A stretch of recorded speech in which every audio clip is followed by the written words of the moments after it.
Hello my dear students, আসসালামু আলাইকুম। তোমরা সবাই কেমন আছো? আশা করি তোমরা সবাই অনেক ভালো আছো।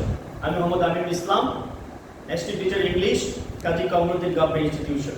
তোমরা জানো যে আমি যেহেতু ইংলিশ ল্যাঙ্গুয়েজ টিচার, আমি তোমাদের সাথে বিভিন্ন রকম ইংলিশ লার্নিং, ইংলিশটাকে সহজ করে শেখানোর জন্য বিভিন্ন ধরনের ভিডিও নিয়ে হাজির হই। আজকে তোমাদের সামনে এরকম আরেকটি ভিডিও নিয়ে হাজির হয়েছি, যার টপিক হচ্ছে চেঞ্জিং সেন্টেন্স। তোমরা জানো একাডেমিক ইংলিশে 6 to 10 ইভেন এইচএসসি ইংলিশ পর্যন্ত চেঞ্জিং সেন্টেন্স এসে থাকে।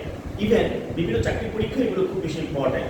তো আজকে আমি তোমাদের কাছে এমন একটা চেঞ্জিং সেন্টেন্সের রুলস নিয়ে আসছি, যেটা জানার কারণে তোমার চেঞ্জিং সেন্টেন্সের অনেক কিছু তুমি জেনে যাবা এবং অনেক সহজ। তাহলে চলো শুরু করে যাও, লেটস স্টার্ট।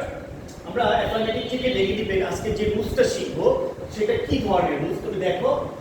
সাবজেক্ট থাকবে প্রথমে, তারপরে must, have to, has to, তারপরে ভার্ব ও প্রেজেন্ট ফর্ম থাকবে, অর্থাৎ বি ওয়ান থাকবে, এরপরে অবজেক্ট যা ইচ্ছা থাকুক। এটা আমাদের কোনো মাথা ব্যথা নেই।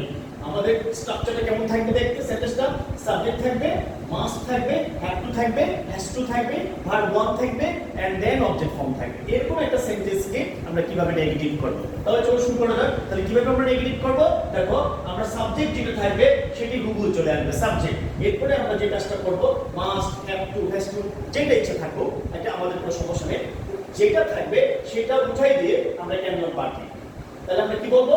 Must, have to, has to উঠে ক্যান নট বার করবে। তারপরে কি থাকবে?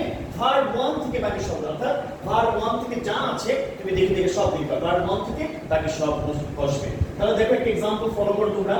We must love our country. আমরা বলেছিলাম সাবজেক্ট থাকবে, সো উই সাবজেক্ট, তারপরে বলেছিলাম মাস্ট থাকবে, এটা মাস্ট, তারপরে বলেছিলাম ভার্ব ওয়ান থাকবে, this is verb one and then object our country. Okay, তাহলে we must love our country. আমরা যদি নিয়ম অনুযায়ী সেটাই করি, আমাদের মূল কাজটা হচ্ছে কি, যেই সাবজেক্ট সেটাই থাকবে উই, আমরা বলেছিলাম মাস্ট থাকলে তার পরিবর্তে ক্যান নট ভার্ব লিখবো, তারপরে বলেছিলাম ভার্ব ওয়ান থেকে বাকি সব, সো ভার্ব ওয়ান থেকে বাকি সব লাভ আওয়ার কান্ট্রি। তাহলে we must love our country. আমরা যদি নেগেটিভ করি তাহলে আমাদের উত্তরটা দাঁড়াবে we can not but love our country. Okay, another example দেখো, আই হ্যাভ টু গো দেয়ার।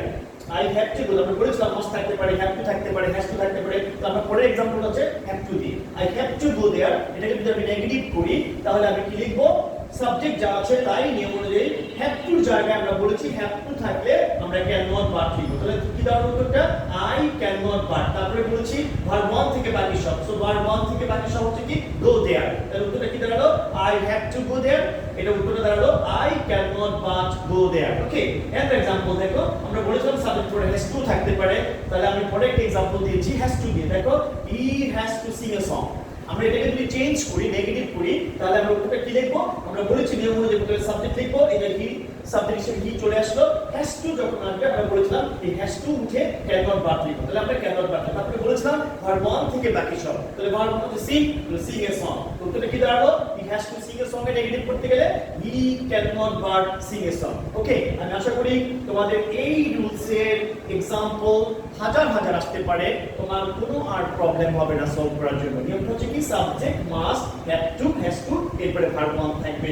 তাহলে মূল কথা হচ্ছে must, have to, has to এই শব্দগুলোকে উঠিয়ে দিয়ে তুমি ক্যান নট বাট লিখবা, আর কোথাও কোনো চেঞ্জ নাই। যে যে জায়গাতে খালি বসাই দেবে, দেখে দেখে সেন্টেন্স দেখে দেখে অন্যগুলো বসাই দিবা। তাহলে আমি আশা করি এই রুলসটা তুমি বারবার রিভিউ করে দেখো, তাহলে এই রুলসের আলোকে যত एग्जांपल তোমার চেঞ্জ করতে কোনো সমস্যা হবে না। তাহলে আজকে এই পর্যন্ত, স্টিল দেন, আল্লাহ হাফেজ, বাই বাই।